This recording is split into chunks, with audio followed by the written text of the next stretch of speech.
What's going on, guys? We are Tottenham TV here, back with another episode of your YouTube Unpopular Opinions. John is back on the channel. He's back in the game, back from Poland. How are you feeling, John? I'm good. New fresh haircut, no hat anymore. I've got my Eastern European haircut. He's all on it today. He's back. He's ready for action. I had to come back for the Unpopular Opinions. Yeah, you can't leave. I was missing all those beautiful Not Eastern for European the start of the season. You have to be back for the Unpopular Opinions. Just that, and then I'll bugger off. All right, let's get straight into it. These are from YouTube. You commented on YouTube your Unpopular Opinions. We'll start off with Danish Mapper. He says, Lamela is a better free kick taker than Alexander-Arnold. What, just for that one free kick in a friendly, and that's his first man. He's better one than and Arnold. only free kick taker. No. He hasn't scored at all in the Premier League. Free kicks? No, I don't even think he's even taken one, has he? I don't remember one. No. I remember he nearly scored one against Stoke once.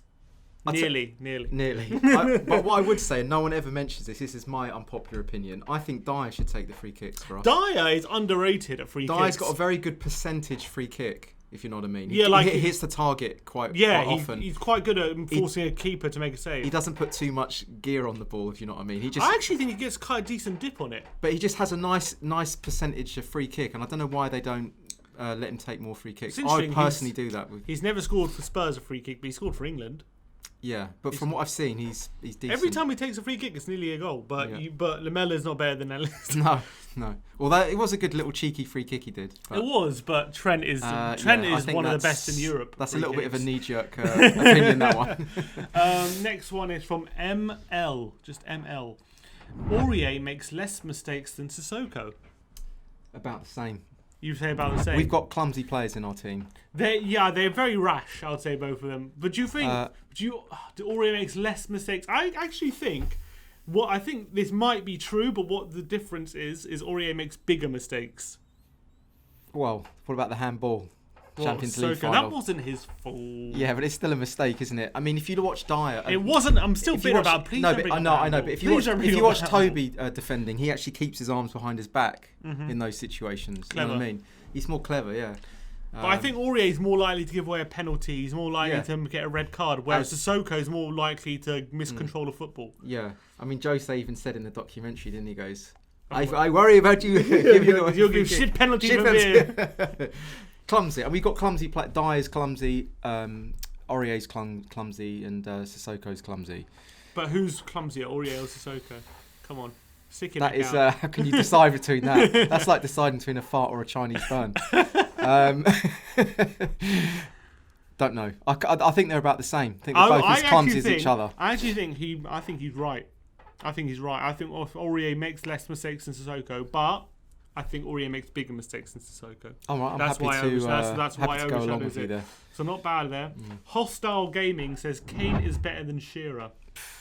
Kane better than Shearer? No, not for me. No? Why? What does Shearer have over Harry Kane? I think he'll finish with more goals in the Premier League. Who, Shearer? Yeah. You don't think Kane will beat it? No, I don't think so. I think injuries will catch up with him. Yeah, I do actually. Well, Shearer had a lot of big injuries as well. I think Shearer's kept it going throughout his whole career. Right until the end. You don't think Kane? I feel like Kane's going to sort of dip a little bit. You don't think Kane is going to be scoring 15, 20 goals when he's in his mid-30s like Shearer? No, I don't actually. I think that he'll have a lot of miles on the clock by then, and I don't think he'll keep the level as high. Shearer started very young. Yeah. Southampton. I think the way Kane plays, he could kind of be just this poacher when he was later in his career. Yeah, he could adapt his game a little bit. Yeah, he's not as good as Shearer. A bit like how some of the other strikers, Ronaldo used to be a left winger and then he turned into a striker because he didn't have the legs to be a left winger anymore. Yeah, players adapt their game. They can adapt, yeah. So he could. But what do you think? You turn into a little fox in the box, do you? That's why I wouldn't be surprised if that was he just gobbles up all the chances, hangs around the penalty area when he's in his mid-30s. Yeah. I reckon he hasn't had 30. Has he? He's had. What's the most Premier League goals he's had in one season? 30. Bang on 30. I thought it was 29. He got 29 in. Was it 20? No, depends if you count the Stoke goal or not. No. Right. That was 30. That was 30. Okay, yeah. Season 4 was 29. So Shearer was doing consecutive 30-goaler seasons. So. Yeah, true, but you got Shearer also had a couple of years out injured, so maybe if Kane stays injury free, for the next few years, I reckon he will beat Shearer's record. I reckon he will. It all depends on injuries. And I think if Kane beats Shearer's record, you have to say he's better than Shearer. Okay, all right. Yeah, let's lay that down as a guideline. Stefan Radulov says Tottenham are just allergic to success. We call Pochettino our most successful manager when we didn't win anything with him. And let's be honest, peak Mourinho would have never joined us. I agree with that. You think that? I do agree with that. Yeah, there was a debate when Mourinho joined Spurs. Does this show how much Tottenham have grown as a club or how bad Mourinho's got as a manager? Yeah. I know. I mean, we are allergic to winning. Let's be honest with you. We are. We have a soft underbelly and we do bottle it. I mean, there's no doubt about that. It's just something that we've come to live with as Spurs fans. It's almost like living with that disappointment. But the whole peak Mourinho would have never joined us. That's probably true. Yeah. But I also think if we hadn't grown so much as a club, he wouldn't have joined us. So it's kind of only because we've met in the middle. Yeah, only because Pochettino's done so well that he actually he wouldn't have joined Everton. You know what I mean? Exactly. But he would have joined us because we were in the Champions League final or whatnot. Yeah, Poch took our profile up. If it wasn't for Pochettino, we wouldn't be able to get Mourinho. And Mourinho was at that stage in his career where he sort of was running out of options a little bit, and now I think this is the only and this is the only club he's coming to where he won't have the same luxury of transfer budget. So if you stick your neck out on the line, is it more Mourinho's failure or Tottenham's growth as a club that got Mourinho to Spurs? I think it's 50-50. I think it bang in the middle. I'll say, it met in the middle. Yeah. I'm gonna go because Tottenham grew more. But anyway, that's what I'm saying. Is that sarcasm? That's quite a name. Says Robbie Keane was a far better player than Wayne Rooney. He just didn't get enough support from the rest of our mediocre team at the time. Do you know what? I love Robbie Keane. I think he was actually underrated. I think he's my favourite player just for everything he brought. He did, and the thing about Robbie Keane, he did so much stringing the team together, stringing the midfield together. People judge him on his goals, but he actually did a lot of. He was the one that was linking. He was the gel for the whole team, and I always thought that always went. That was always dismissed, but that was what I really liked about Robbie Keane. But you can't say he's as good as. No way is he as good as Wayne Rooney. No way. Why not? Come on, man. Put Robbie Keane. You cannot put Robbie Keane ahead of Wayne Rooney. Replace Robbie Keane with replace Wayne Rooney with Robbie Keane in that United team that won 3 consecutive titles. Is he as effective? I love Robbie Keane. Don't get me wrong. Is he as effective as Wayne Rooney? Could he do a job in that United team? Could Robbie Keane do a job in the Man United team? Yeah, I think he probably would have done all right in the Man United team when he was at his peak around 2005. Could he have done as well as Rooney? No. On the flip side, would Rooney have been as good if you put him in the Spurs team? Would he be as good as Robbie Keane was? I think he could have been, yeah. I do. Because if you look at Wayne Rooney when he was at Everton, he was a real raw talent, When he actually went to Man United, I think a lot of his individuality was cut away, I think that's the Alex Ferguson effect. You're less of a bright star and you become more of a brick in the wall at Man United. You're more of a cog in the system at Man United. But he was still able to shine a lot. But I think actually for Everton there was a lot more of that. He used to pick fights a lot. He had more of an edge about him. He's quite dynamic at Everton. So I still think he would have been brilliant for us, but we'd never have got him. So, yeah, but if you put Keane with better players, maybe it becomes a 30. Yeah, Robbie Keane could play in any team and he'd do really well. Definitely, but I don't think he's not as good as Wayne Rooney, is he? Come on, let's be honest. What does Wayne Rooney? You really think he's as good as? I don't think. Come on, Sim. Look, come on, Rooney, we have to put our Spurs. Take the Spurs hat off. In his heyday, Rooney was a very good striker, world class striker. Yeah, he's world class. Robbie Keane was playing with Goran Bunjevčić and Milenko Simovic and these people. Like it's hard for he had to create a lot of it by himself. Was he playing with those players? They were around 2000, wasn't he? Yeah, he was there. He was playing with them. He left in 2008. Yeah. And he signed in 2002. He was playing with Sheringham when he first came. He was playing with Sheringham, yeah. Who were very old Sheringham. Yeah. He was playing, he had that partnership with Berbatov, obviously. Yeah, exactly. But, he had... he had Sheringham, Defoe, Berbatov. So he played with good players. Yeah, you don't get many passes from Defoe. I hope you know that. Yeah, that's true. They didn't work well together. You had Lennon who couldn't cross for shit. Although he did have a good back pass as me and... he had Steve Malbronk on the other side. He had young Pioli cutting inside and not putting a cross in. Paul Stalteri on the right back. Sometimes, though, I think when you have not so great players playing around you, you can shine a lot more. Look at David Ginola as an example of that. You know what I mean? I think you become a big fish in a small pool. And that's what you think he was. And I think to some degree we relied on him quite a lot. So he stood out. Brilliant player, Keane. I loved him. I just don't think he's... Well, I know he's not as good as Wayne Rooney. Yeah, I think Rooney probably just shades it. Okay. Big Boy Boxing says, Sanchez gets too much criticism and not enough praise. He has been pretty solid for us since signing, maybe except for an underwhelming 18-19 season. People focus on his weaknesses too much, and he has been class since Jose came in. You think he's been good since Yeah, I think everyone at the back's kind of looked all right. You know, even Dyer looks good. You know, so that's so. I don't take away the Jose factor.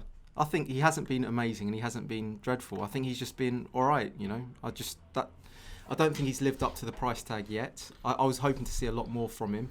I was hoping to see performances that we saw when Tanganga first came in. I was sort of expecting that from Sanchez when we first bought him, if I'm being honest. But he hasn't really done that much wrong. He hasn't done that much great. He's just sort of plodding along. For me, the problem with Sanchez, he can improve a little bit. The problem with Sanchez is he's a good defender with a lot of potential, but I don't think he's the same weaknesses he's got now. The same weaknesses he pretty much had when he first joined. I think they're not, or they are. They are. Which are his ability on the ball. He has no composure. He panics too much when he receives the ball. If there's a high ball coming towards him and he's got a lot of time and space to bring it down, he panics, doesn't know whether to take a touch or just clear it or whatnot. You know, whereas Toby or something would just take it on the chest and bring it down and look comfortable. He would panic a bit and sometimes he'll swipe at it, completely miss the ball, things like that. What he's really good at is he's a very good defender.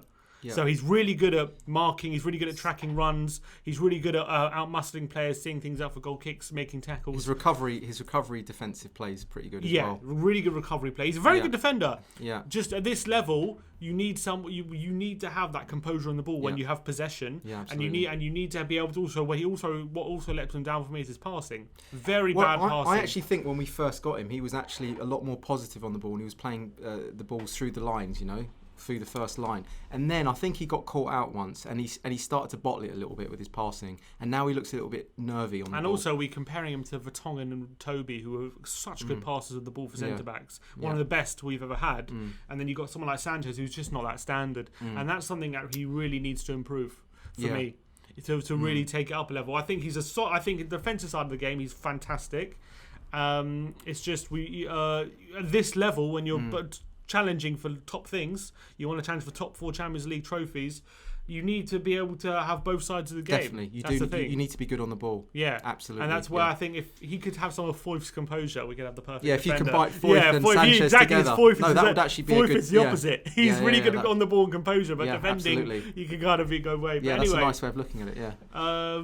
So, that's his weaknesses. Yeah. I know we focus too much on it, but I think he's a really solid defender. He's decent at the moment and room for improvement. Hopefully he does. Yeah. He's still young. He can get it. Yeah, he is. Yeah. Last one from Roman Taylor says, if we can get Reguilon and Diego Costa, we can challenge for the league next season. What does that mean, challenge? What does that mean genuinely? We can make a good fight of a title. So what does that look like in terms of position? Are we talking finishing in the top 4? 10 points behind the title? I don't know. I think 7 points. Yeah. What do you think about that one? Because I don't want to be. I want to hear what you have to say. I like Reguilon. I think he's a really solid left back. I think left back is also a position that we underestimate how much we need to improve there. Because I think I'm still doubtful whether we have the qualities there. Diego Costa would be a fantastic backup striker to Kane if we can get him playing again. I know he hasn't had a great time at Atletico in his second spell, but I think if Jose can get him playing, if Jose can get a tune out of him, I think he can bang him out in Europa League for sure and leave time for Harry Kane to focus on the Premier League. Yeah. Would we challenge for the league if we sign those 2 players? Probably not. I don't know if we have the quality. I don't think we would. I think they would be good signings. I think that's what we need. I reckon if we did sign them, I think top 4 and a trophy could well be on. I think with those signings we could get into top 4 and a trophy. Not a trophy. I still don't think we're going to win a trophy. If I'm still being honest. Not. Why? Yeah. Or we might Okay, so Europa is a possibility. I think that's our possibility, Europa. But I think top 4. If with those 2 signings, top 4 and a trophy is pretty decent shout. I think if we sign no one from now to the beginning of the season, we're just going to be in a dogfight. We're treading water at the moment. We'll be in a dogfight for top 4 and probably won't make it. Yeah, exactly. If we sign a backup striker, then I think top 4 is pretty good possibility. Yeah. And if we sign a winger and a striker, then I think top 3 could well be on.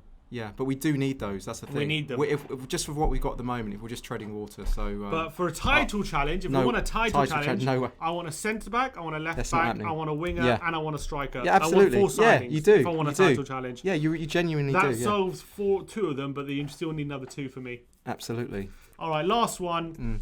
Screw in the tuner. It says Eriksen should be re-signed. Would you re-sign Christian Eriksen? I wouldn't. Why not?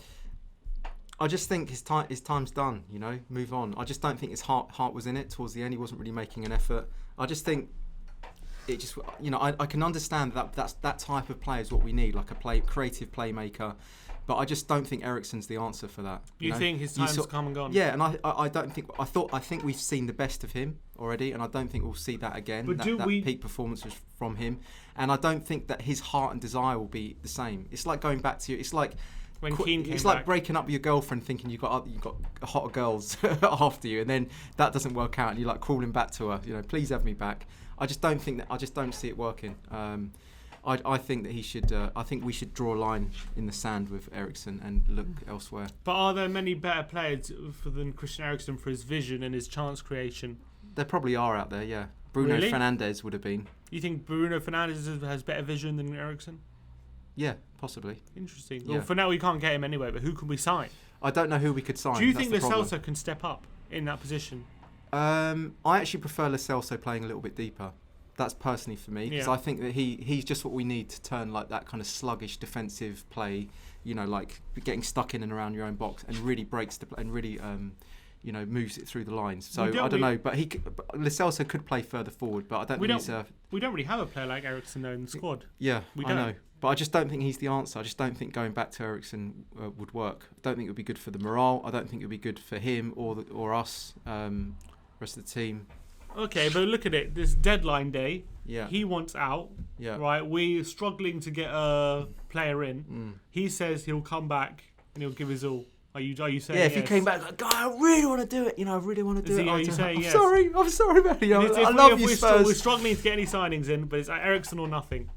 If he came on the cheap, you wouldn't say no, I guess. But personally, I think that we should be looking elsewhere. Personally, time's done. Yeah, what do you think? I think Eriksen. I think we underestimate how important he was to the team. I think before he left, and I know we were all desperate to get rid of him because he didn't want to play for us anymore, which is fair enough. But